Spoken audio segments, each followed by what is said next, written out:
The Dayspring of Youth, by Master M. Chapter 1. Atoms.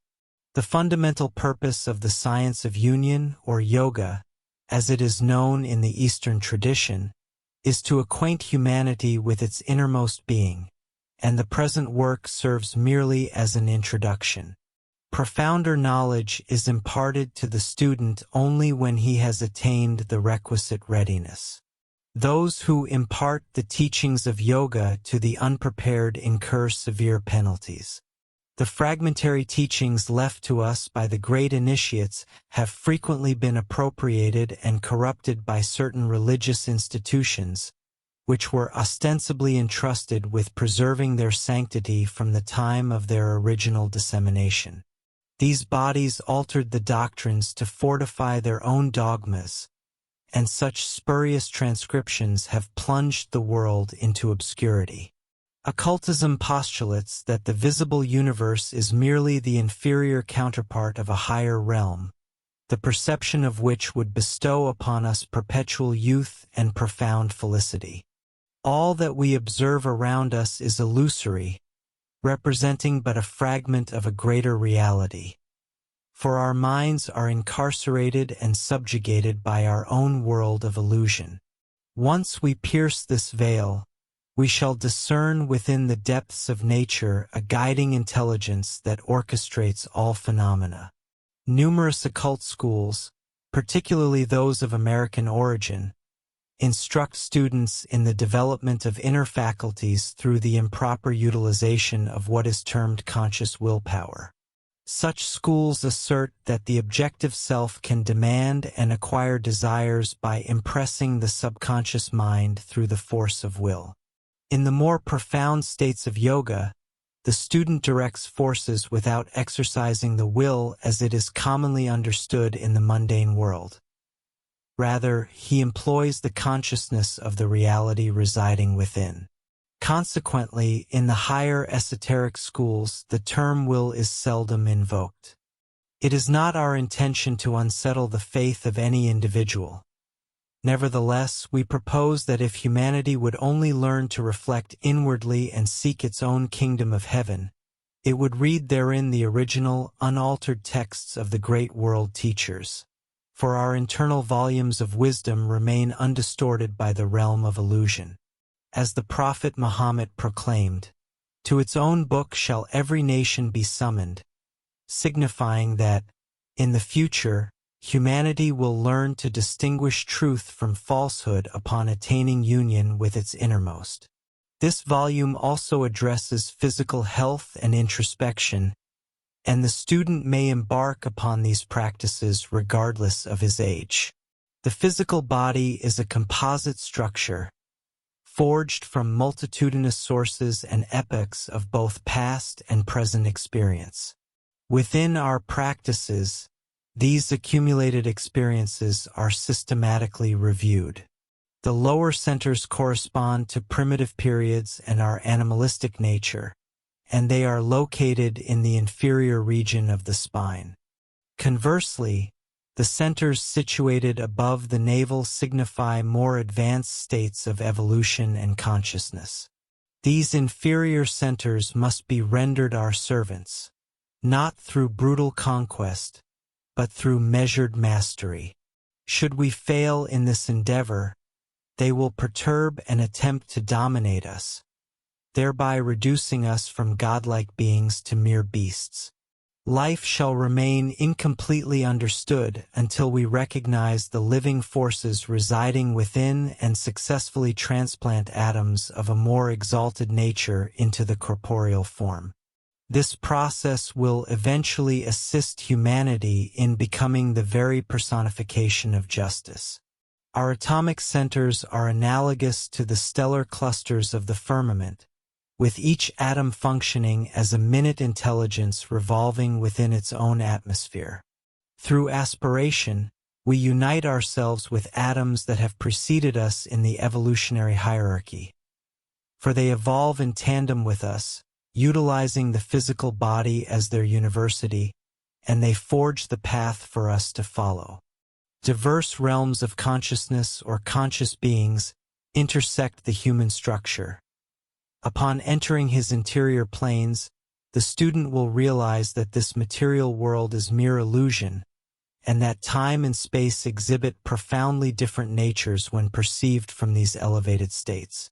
These planes shall infuse his mind with their energies, and he will discover himself to be an integral component of a grand universal design. Those who refrain from squandering their time and labor earnestly for the redemption of their lower natures will ultimately enter their own spiritual domains, discovering therein the peace of God, which passeth all understanding. They shall transcend all affliction and pain, existing in consummate harmony with their indwelling consciousness. From these interior realms, they will observe that the atmosphere of nature teems with sentient intelligences, and they shall be granted admittance into worlds of inspiring and radiant splendor. They will encounter creations that shall ennoble them, for it is within these domains that the hidden glories of the planet are unveiled. Herein, the elemental sovereigns wait to welcome them into their respective territories. In this practice of yoga, the amplification of our energetic wavelength aligns with these elemental substances, facilitating our development. It is there we receive the fundamental keynote of our character. These entities are sustained by the most refined forces and wisdom of their spheres, and they gladly serve and welcome all who penetrate their realms of supreme understanding and excellence. The tribulations that confound us upon the earth become lucid and simple when viewed from the interior worlds. For there we embody the very attributes of truth, and from these elevated planes, any query posed is instantaneously answered in accordance with the experience garnered during previous incarnations. While the atmosphere of the mental body is typically governed by the environment of the material world, we may cast off this subjugation by inhaling the new energies manifesting in this era through the discipline of yoga. By aspiring during respiration, we attract the atoms of this nascent energy into our being, gradually harmonizing with their wavelength. These atoms impart a profound sensation of joy, akin to the vitality of a morning in spring. The deeper the student progresses, the more he assumes a vigor and clarity of purpose unparalleled in his ordinary state. He will undergo a profound transformation, realizing as never before the vast possibilities of his future spiritual welfare, and recognizing the profound indolence that has hitherto characterized his existence. When we are correctly aligned with the atoms of the universe, we gain the capacity to command its sovereign powers. However, should the student harbor no love within his heart, he will remain entirely incapable of attracting those requisite atoms that facilitate the recovery of his lost inheritance. Mental exertion alone shall never suffice to unite him with his central universe. Residing within us are multitudinous atoms that impart their inherent wisdom to our atmosphere, thereby accelerating their own evolutionary development. Just as a chemist must possess precise knowledge of the elements constituting his medicinal compounds, so too must the student acquire the faculty to meticulously analyze any atmosphere. This discernment will instruct him in the specific degrees to which various atoms respond, as well as their distinct modes of intelligence and outward manifestation. Every great master of this science has esoterically instructed his most advanced pupils in the art of communing with their own atomic intelligences, which have evolved to states beyond their present consciousness. Man is the cumulative result of his own thoughts and his corresponding intellectual environment. In ancient epochs, he existed in periods of resplendent brightness, far beyond the veil of illusion, and he retains the capacity to re-establish contact with atoms representative of such glorious eras. In this nascent age, he may once again reclaim the properties of his lost inheritance, his divine birthright. Once the student recoups the ability to review his past incarnations, he may commence the remediation of his faults and seek to recover the faculties forfeited through selfishness and abuse. Upon regaining these capabilities, he is subsequently positioned to evoke a corresponding atomic attainment within others. We frequently hear prophecies regarding the return of a world savior, yet we remain oblivious to the reality that every individual is potentially his own savior, possessing atoms that germinate the qualities of supreme enlightenment within his mental atmosphere. This initiate atom dwells within every living entity as well as within humanity. However, it manifests only when we have consciously entered the more profound states of our interior worlds. This supreme intelligence is named neither Christ nor Buddha.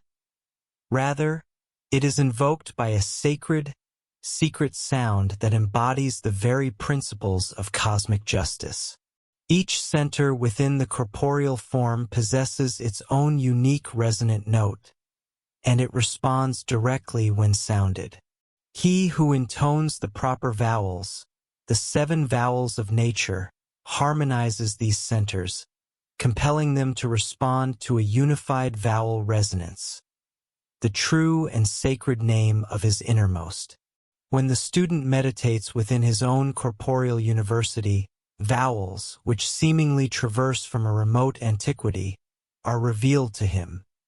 For he once knew and profoundly understood the true names of all things, and nature, responding to his invocation, attuned him to her boundless consciousness. Today we have forsaken our ancient inheritance. Yet, within the living temple of the innermost, we possess the capacity to regain mastery over this godlike science. In the approaching epoch there shall arrive a moment when the earnest aspirant, who has secured his esoteric instruction, shall achieve all that has been inscribed upon his enlightened mind-body. The dayspring of youth has graced the terrestrial sphere during prior epochs. From whence did Greece, whose magnificence has never been surpassed, draw her wondrous knowledge? From whose academy did her architects acquire their profound knowledge of architecture and the principles of balance, rhythm, and proportion? Who instructed Phidias, Praxiteles, and Apelles in their mastery of form, color, and the animating spirit that pervaded their masterpieces? Even today the enlightened mind perceives the resonance emanating from the torso of Praxiteles, and scarcely any contemporary sculptors possess the capability to imbue marble with such potent vitality. Within such masterworks were embedded vital atoms that continue to inspire us with profound reverence and devotion.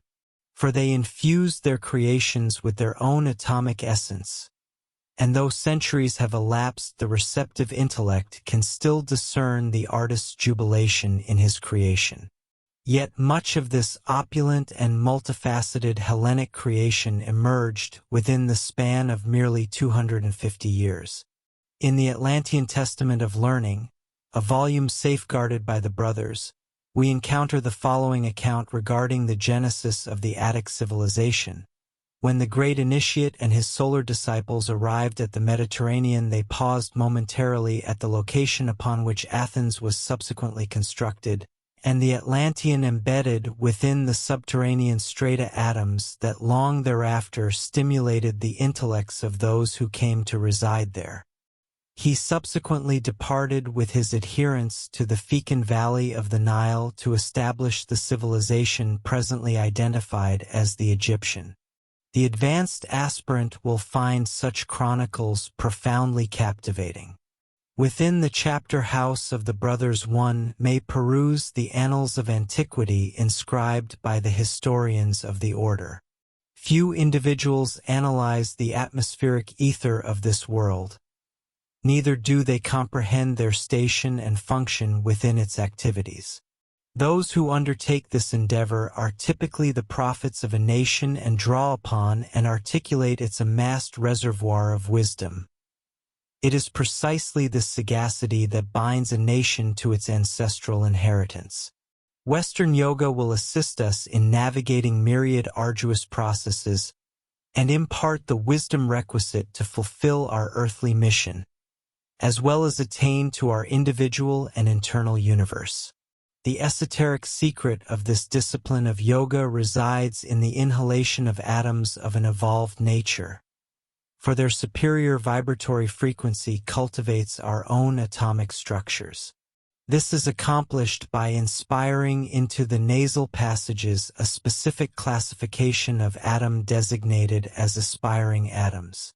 In certain antecedent eras of this realm, we possessed the capability to unite ourselves with our interior centers, and today, through unceasing aspiration and purity of thought, we aspire to scale the pinnacle of this achievement, and also gather the knowledge the evolved atoms harbor and forge bonds with those entities who mirror our most exalted aspirations. Only through the aspiration toward purity may true beauty be apprehended. This will additionally grant us lucidity of mind and an immediate sensation of repose, no matter how exhausted we may have been.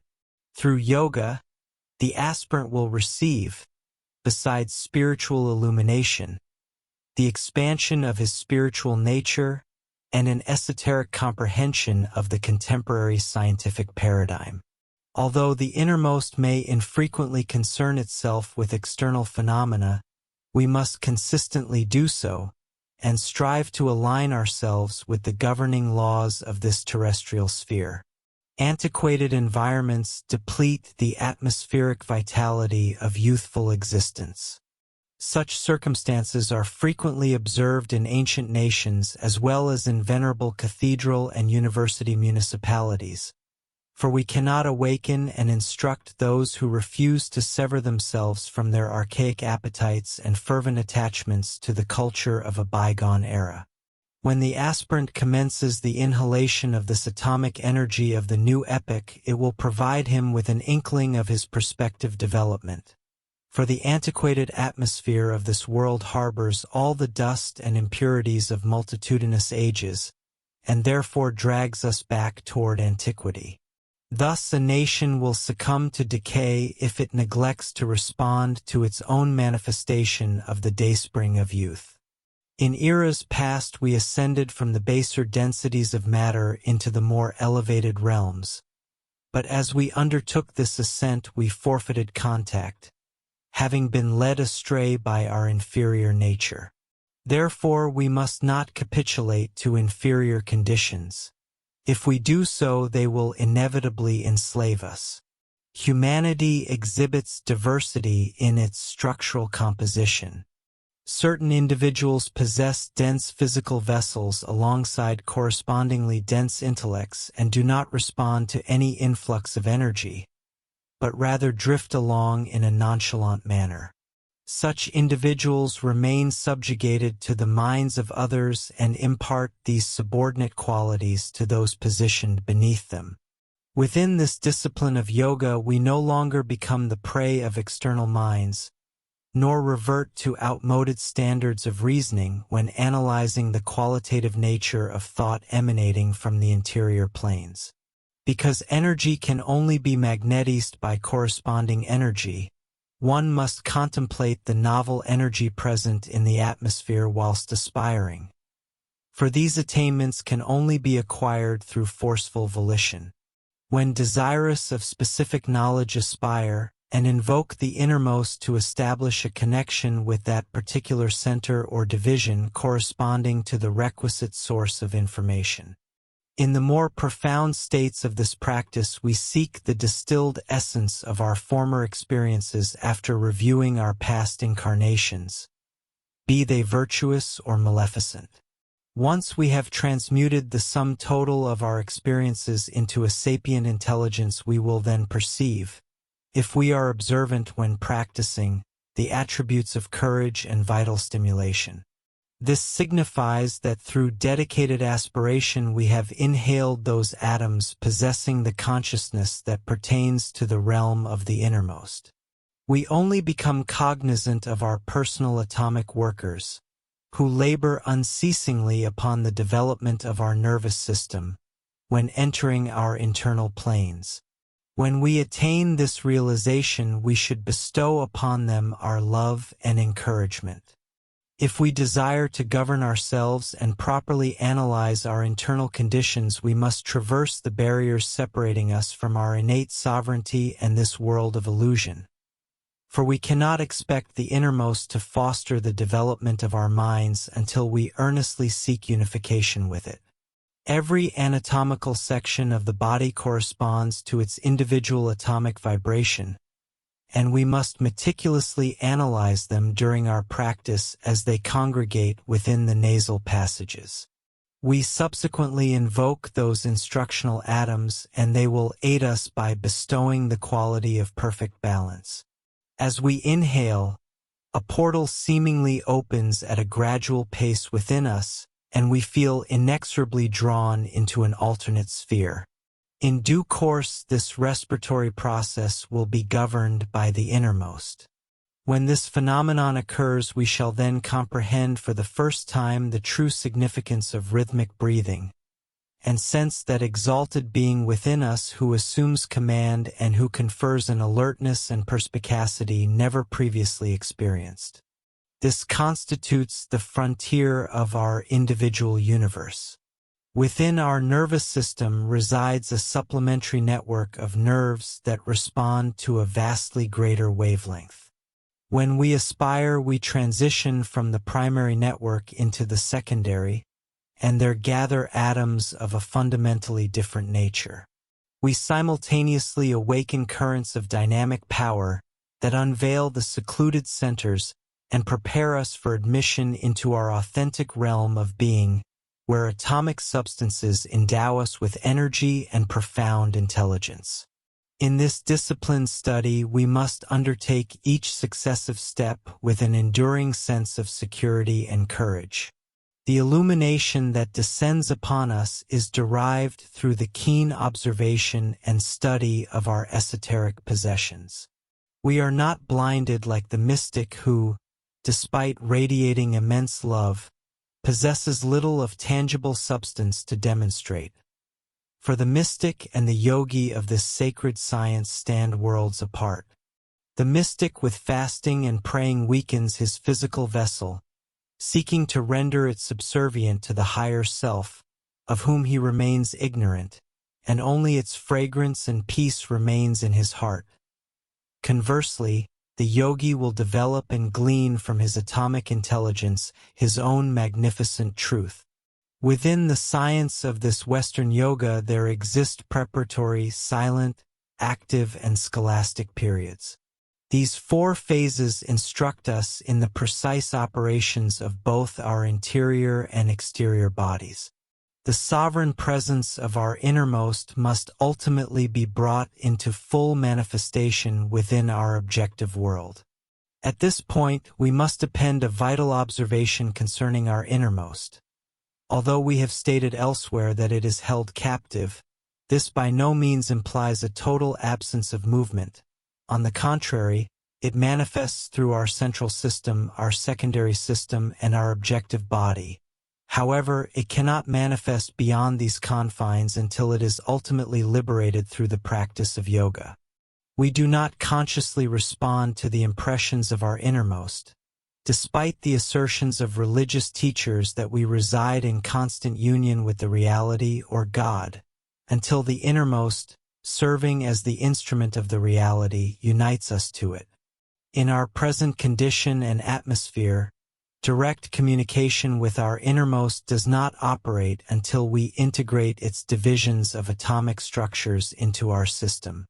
Yoga instructs us that only through the construction of such vehicles may we receive a response. We fail to realize that when we reject these aspiring atoms, we concurrently renounce our own strength and serenity, or that during our practice, we begin to fertilize our bodies with another type of atom that evokes our hidden forces. This is much as a gardener employs richer soil to nourish his plants. A devout individual frequently assumes that he receives answers to his prayers from his deeper consciousness. For his heart is suddenly aflame, and this sensation convinces him that he has found God. Yet, this is merely the response of the atomic center within his heart, which has registered his appeal and aspiration. He believes this to be an illumination from God, whereas it is but the awakening of a center that has attracted aspiring atoms, which pour into his system, illuminate his consciousness, and pronounce their blessings upon one who has sought out their atmosphere. By many, this is termed divine revelation. When centers within our secondary system are awakened, they similarly afford us comparable illuminations and periods of serenity and peace. Not mere peace of mind as we conventionally conceive it, but rather a determined energy personified by our own individuality, that composite body that calls to its innermost. Although we are perpetually observed by the reality and its instrument, the innermost, we remain exiled from our own true kingdom until, through aspiration, we draw into our physical envelope those atoms that respond to the innermost and the reality. How might we perceive and receive the vibrations of the higher planes without an instrument upon which their frequencies can play, thereby entering its consciousness? Mankind fails to endow itself with its own higher intelligences and remains unaware of their reverence for the innermost. Thus, the reader may now realize that this system of Western yoga serves to harmonize us with our finer states of being, wherein dwells the presence of the innermost. There are many petals upon a rose, but few breathe the perfume of its heart. Therefore, seek the innermost so that its fragrance may sweeten and heal the mind. Chapter 2. The Nous Atom. In the left ventricle of the heart resides the principal atom, that minute model to which the physical body must eventually conform in its progress. This is a spinning body residing within its own atmosphere and is designated as the master builder, for it presides over all the constructive principles of our physical form. Much like a commanding general, it commands armies of atomic builders and engineers that execute its directives. These are the aspiring atoms, who seek the innermost just as we do. This master builder retains a staff of overseers, who frequently sacrifice their own attainments for the benefit of those beneath them in development. Our primary practice is to attract the attention of this master builder, or Nous atom, through the utilization of these aspiring atoms, which attune us to their intelligence.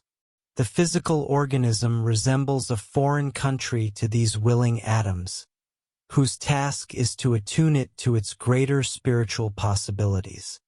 The master builder rests within the purest blood of the heart, exercising absolute authority over the atoms that obey it. This bloodstream can exert pressure upon these workers, thereby stimulating them to greater activity. Increased pressure demands greater endurance from them, as the body must be repaired regardless of the laborer's desires. These myriad workers, whom we neither heed nor assist, are frequently discouraged and rendered seemingly helpless by our excesses in stimulants and labor. The student may encourage them every morning through the following exercise. Draw a deep breath, stand firmly upon the soles of the feet, pat the tip of the liver, the Robin Goodfellow of the yogi, and radiate love and encouragement whilst doing so. The nerve center at this precise location is vitalized by our thought and love, for therein lies the seat of the imagination, and a robust imagination fosters a robust body. These atoms respect an honest mind, for dishonesty in our dealings inflicts disorder upon their atmosphere, prompting them to avoid us whenever possible. Thus, only pure aspiration can connect us to their consciousness.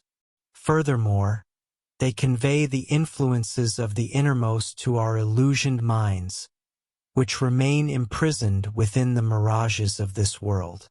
Between mankind and nature lies a vast void over which few have traversed, and numerous Chinese artists have depicted these profound conceptions concerning the elemental realities that unite the mind with the consciousness of nature. It was the nous Adam, or Master Builder, that responded to the call of the reality when summoned to serve and incarnate into the lower strata of the world, prior to the dawning of the sun upon the mind. The physical body merely appears solid. When perceived from within, it resembles a gaseous envelope, serving as a protective screen for the innermost that prevents the invasion of foreign, germ-like substances. The penetration of our own thoughts can inflict profound suffering upon these faithful atomic workers within us if such thoughts are intense with hatred, malice, or envy. For these qualities are vastly more destructive than we comprehend. Our education conditions us to think outwardly. This propensity prevents our minds from thinking inwardly. That which we believe to be our own thoughts does not arise from our innermost and, therefore, is not of our own individual truth. The nous Adam will never demand anything of us that is evil. On the contrary, it will suggest only those pursuits that prove beneficial for our inner development. Its purpose is to liberate us from our bondage within this world of illusion. And, as we are the architects of our own fate, the decision rests entirely with us. As the student develops, he connects with those ancient epochs when humanity was enveloped in an atmosphere replete with divine wisdom, and he once again recalls the plan he had resolved to accomplish in this realm ere incarnating. A plan forgotten as he descended into the dense matter of this world. In those ancient days, we recognized that we were composed of atoms possessing diverse qualities, and we remain encircled by a formidable protective shield, into whose consciousness we must once more enter. When we receive illumination during our practice, we assist our atoms by imparting to them the very same aspiration and aid that we ourselves receive. Only when immersed within our own interior planes do we truly realize the pain and misery we inflict upon the workers of the nous Adam. For we re-experience their sufferings and thereby resolve that, in the future, we shall maintain a healthy and balanced mind within a pristine and robust body. When the Master Builder, or nous Adam, departs from the physical form, the body disintegrates. The nous Adam desires to establish laws that will cause the nations of the world to unite as one. Humanity today is merely for sevenths developed.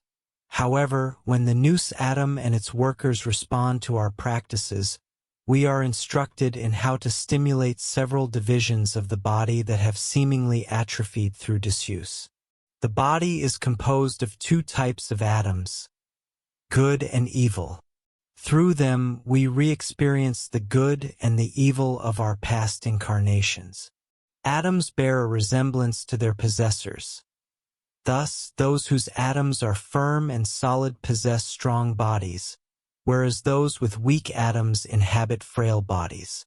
When we enter our intermediate states, we cultivate our hidden senses of perception and become aware of discarnate intelligences. Consequently, we must exercise profound caution lest we confuse our own intuitions with their communications. To discern the distinctions between the true voice and the false, we must perceive a vibration that imparts a profound sense of triumph and tranquility, akin to the conclusion of a monumental pronouncement. Our inclinations toward vigilance and vitality will grant us the unwavering reverence of the aspiring atoms. Therefore, we must abstain from impure sustenance and exercise moderation in our use of stimulants. Elevated blood pressure engenders abnormal appetites and desires, stimulating our lower natures into heightened activity and obstructing our entry into the inner realms. Such pressure damages the nerves responsible for the opening and closing of the cerebral cells. As we respire, these nerves open the cells to the energy coursing through the physical vessel. Should they be forced shut by abnormal pressure from sudden exertion, the lower centers are roused to greater vigilance and activity, thereby severing the student from the inner worlds and preventing the reception of their sacred instructions. Consequently, we must employ a method by which we can securely occlude the influences of our baser nature. Within the heart exists a minute valve that opens and closes to intercept disruptions originating from the lower seats of consciousness. Later, we gradually realize that the innermost utilizes a network of irrigation canals, through which flows the sublime substance destined to fertilize our spiritual growth and our comprehension of our inherent endowments. We respire not only with our lungs, but every cerebral cell is also equipped with what may be analyzed as pulmonary passages, designed to gather atoms that impress upon us their inherent intelligence. Aspiring atoms are frequently immersed in substances that sever their communications with the nous atom, a detrimental condition brought about by the indolent atoms. Our minds serve as repositories for the decayed atmospheres of antiquity, replete with the foulness that breeds a predilection for war and other profound vices. Through our discipline, these decayed conditions will eventually yield to a solar force that shall consume them entirely.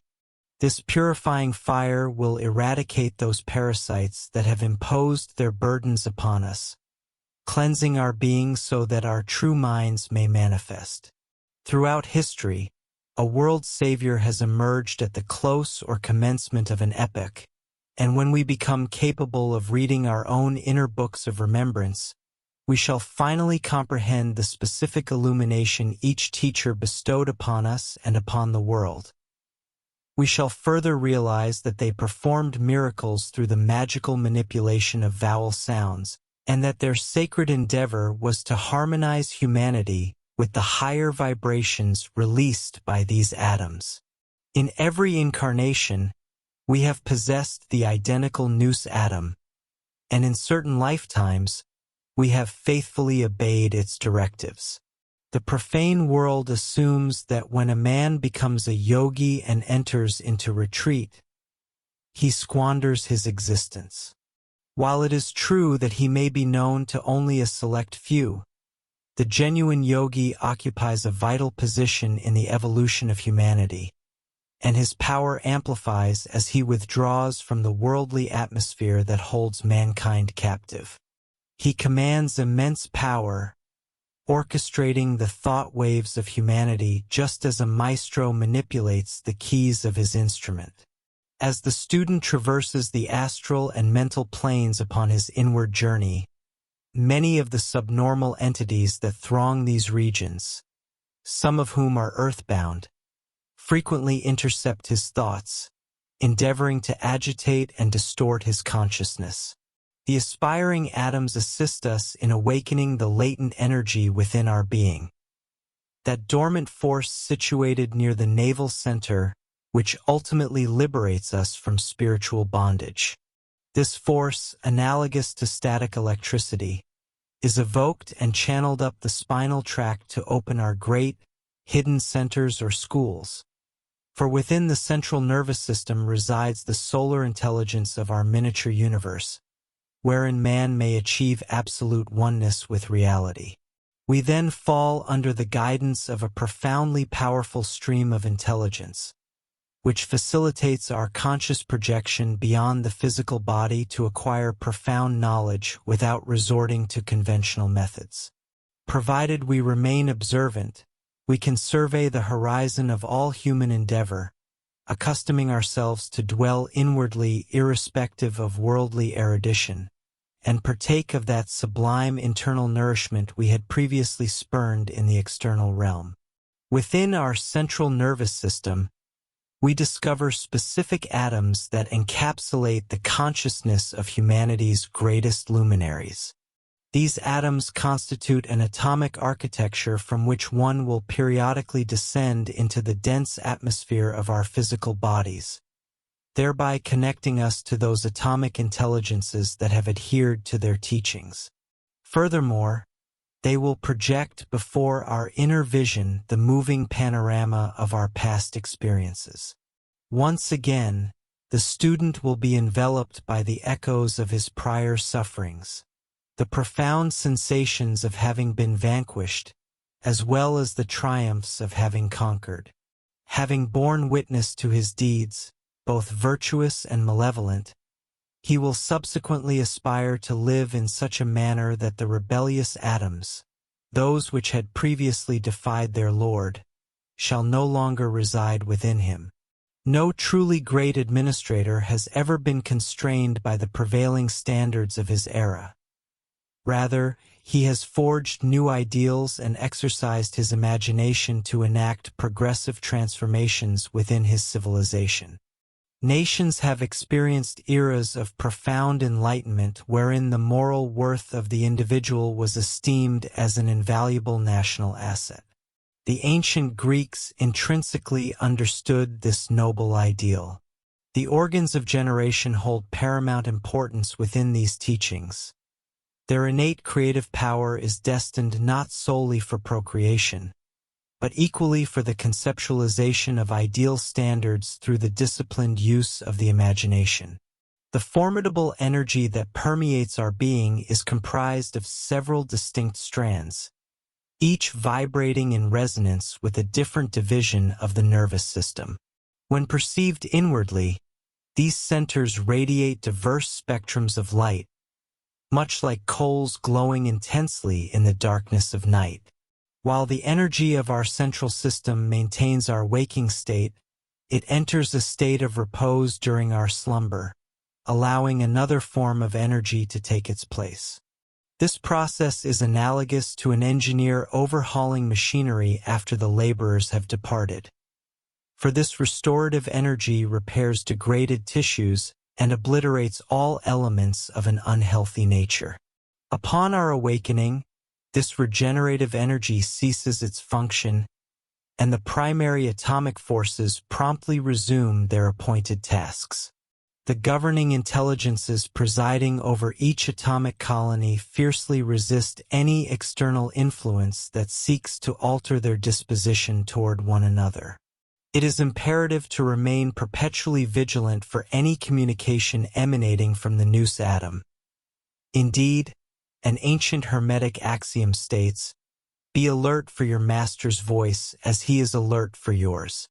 Once we become capable of responding to the innermost, we possess the power to remedy the transgressions of the past, to lead infinitely deeper and nobler lives, and to undergo initiation into the lesser mysteries.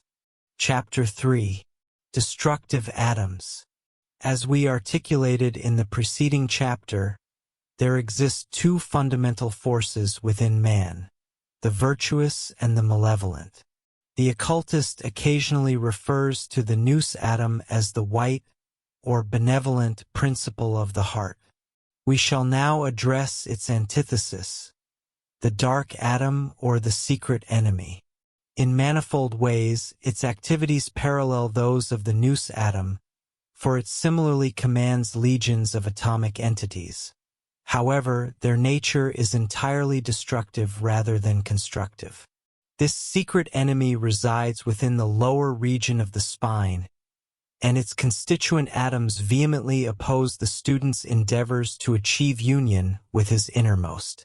The secret enemy wields such formidable power within the atmosphere of this terrestrial sphere that it can effectively circumscribe our thoughts and incarcerate our minds. Whenever we strive to fixate the mind upon a singular concept, this adversarial force will immediately attempt to disintegrate our focus. As a revered teacher once imparted to me, if you could sustain a pristine thought for a mere 3 seconds, you could become a master of the world. These specific atoms evoke all that is wicked within us, and throughout the annals of global history, this force has experienced periods of supremacy wherein it becomes catastrophically destructive. The recent Great War constituted precisely such an epoch. Because its powers predominate in this physical realm, it is considerably easier to contact its schools during our yogic practice.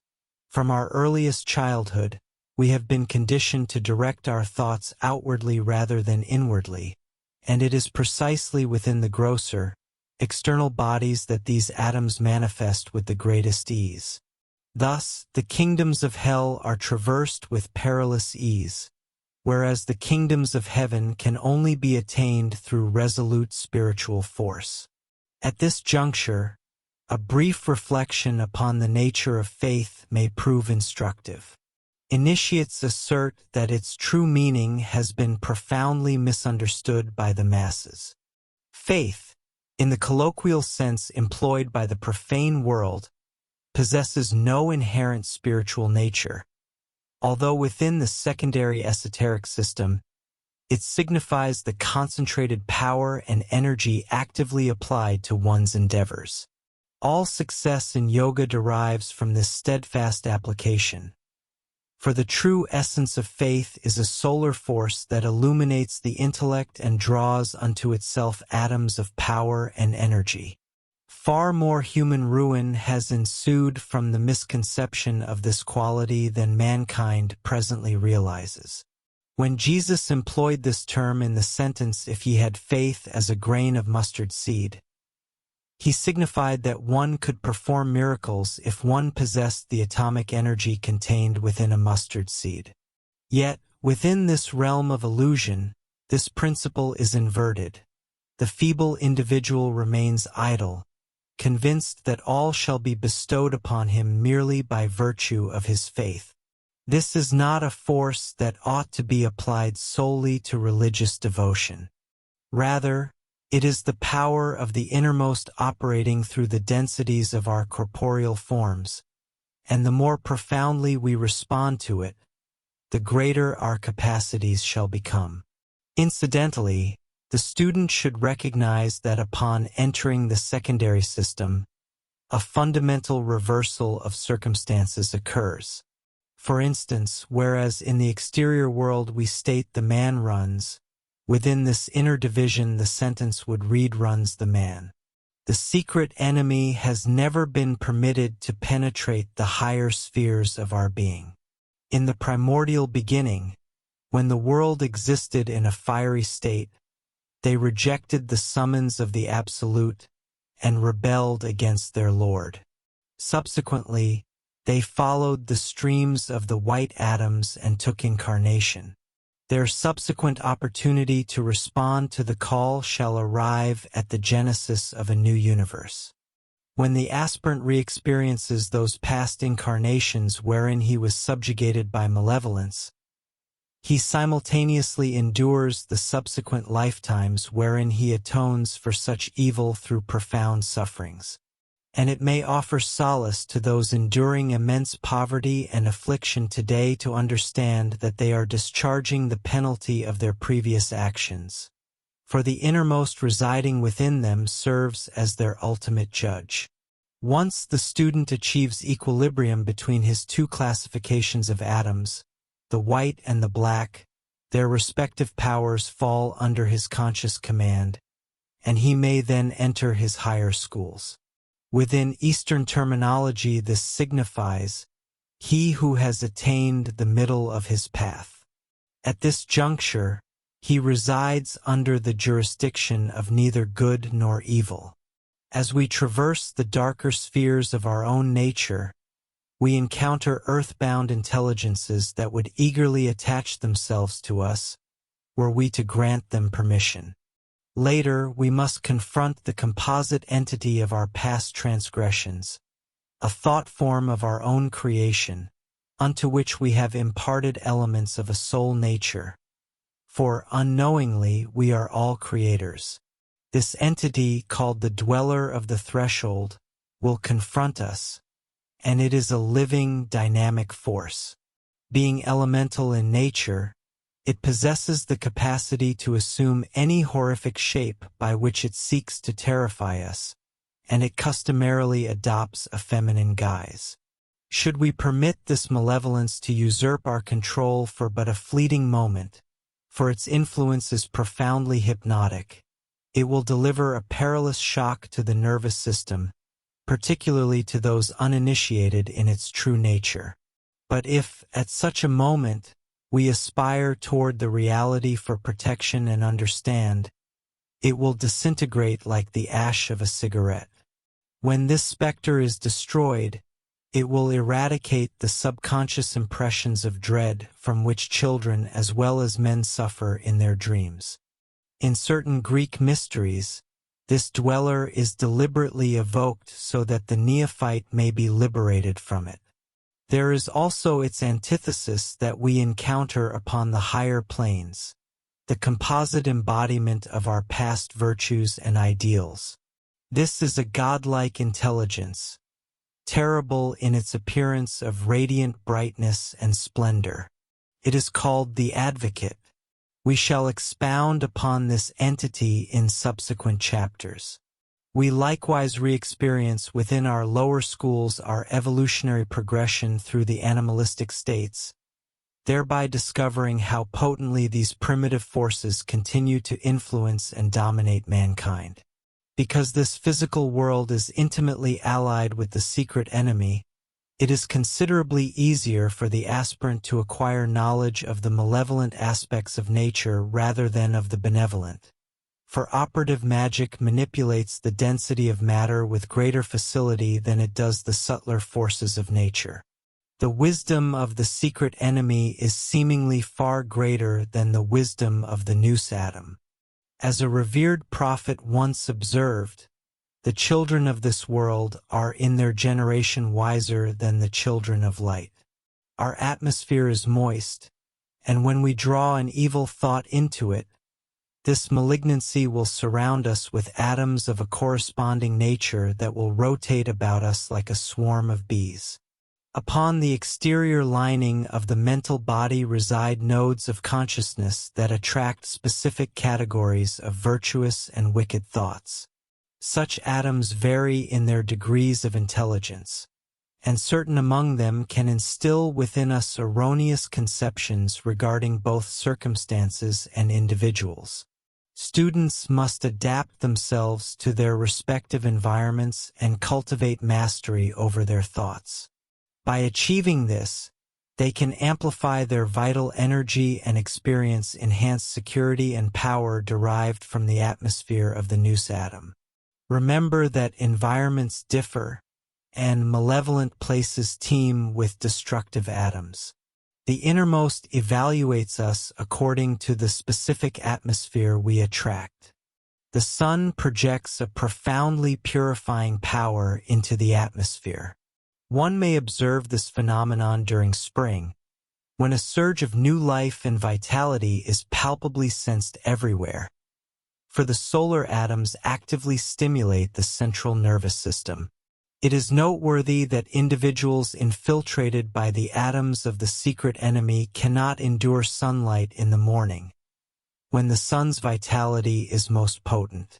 Furthermore, those who are dominated by ancestral influences and inhabit chambers magnetized by the thoughts of their forebears generally prefer seclusion.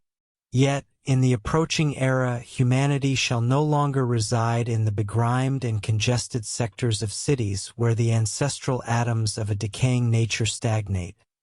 For the purifying vibrations of the dayspring of youth will segregate the younger generation from such burdensome hereditary conditions. Those attempting to build with antiquated materials should bear in mind that new wine should not be poured into old bottles. Our bodies must be built with the new energy, rendered healthy, and their conditions clarified. Every individual possesses a distinct personal atmosphere and a unique intelligence. When we attune ourselves to this unprecedented energy and envelop ourselves in our true individuality, we shall no longer share an affinity with extraneous mental atmospheres. Initially, this separation will engender difficulties for students in comprehending their fellow men. For once we step upon the path, we become distinct in our thoughts as well as in our ideas. We are once again like little children entering another realm, encompassed by those unsullied atoms that accompanied and remained with us during the nascent years of our birth, and, like children, we neither resist nor attract the insidious atoms of the secret enemy. In this manner, we are protected from evil. Incidentally, it must be acknowledged that opposition to the good is the true cause of unhappiness. The most virulent type of atom confronting humanity today originates from the remote Lemurian epoch. In that ancient era, before this planet had attained a higher level of evolution, our physical forms were of a bestial nature, entirely divorced from their godlike mind and submerged within an atmosphere strikingly reminiscent of the present day. We were incessantly embroiled in warfare, sacrificing our victims to deities of destruction and consuming their flesh. Our pastimes consisted of pitting animals against one another in mortal combat and consuming them afterwards. Because blood is instantly transformed, in the heat of battle, into the malevolent qualities of the combatants, this practice enabled the secret enemy to densely populate these vehicles with its destructive atoms, thereby securing greater dominion over the physical bodies. It was during this Lemurian period that we first broke bread.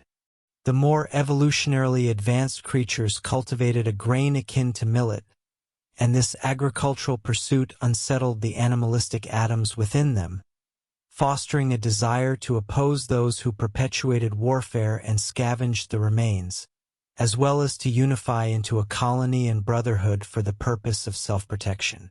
Those who successfully escaped from torture and death also joined them.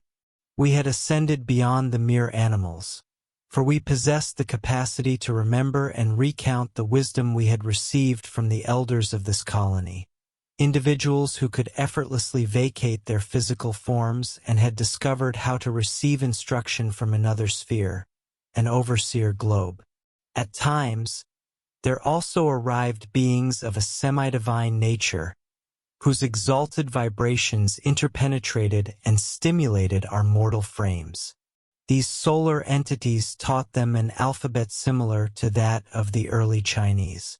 Furthermore, there existed a lost art, known exclusively to initiates, which concerned the vowel sounds of nature.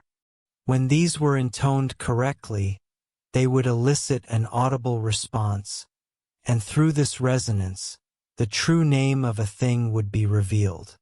Our primordial Lemurian atoms represent our most destructive adversaries, for they retain the legacy of their ancient wisdom, and the dark practitioners of magic receive instruction from them. Within the ritual of the brothers we read, "Be masters of the black magicians by achieving mastery over their masters of magic." Artists frequently succumb to the secret enemy, saturating their creations with a malevolent beauty that envelopes the beholder in a destructive atmosphere. That which thought engenders is permeated by an atomic ambience, and beauty is frequently defiled by the very thoughts projected upon it. Within the lower spheres, objects of exquisite beauty may be observed, so enchanting that we become nearly entranced. Yet, they would rouse the entirety of our wicked nature should we permit them to imprison our minds. In this world, the secret enemy corrupts that which has been forged through profound purity of mind, transforming it into its antithesis through the censure of those darker intellects under its subjugation. The criticism levied against Keats's poetry serves as an apt example. Youthful genius is easily wounded and occasionally destroyed entirely when the dark powers wield the pen of a critic. Every individual's past lies dormant within the atmosphere of his constructive and destructive atoms, and according to his thoughts, he awakens them and may subsequently inflict them upon others. He remains oblivious to the fact that he can obliterate the wholesome radiations of his fellow beings through the influence of his own diseased atoms. For he Do you want access to this and all the complete audiobooks on the channel, plus the ebook version? Click the link in the description or scan the QR code in the left corner of the screen to access our library, where you can listen to your favorite esoteric books without ad interruptions, lock your screen, or use other apps while the narration plays, and even download the ebook version to follow along as you listen. Listen on your computer via web browser, or download the app from the Play Store. After subscribing, you will receive an email with your login details, password, and step-by-step instructions on how to access the books through the Hotmart app.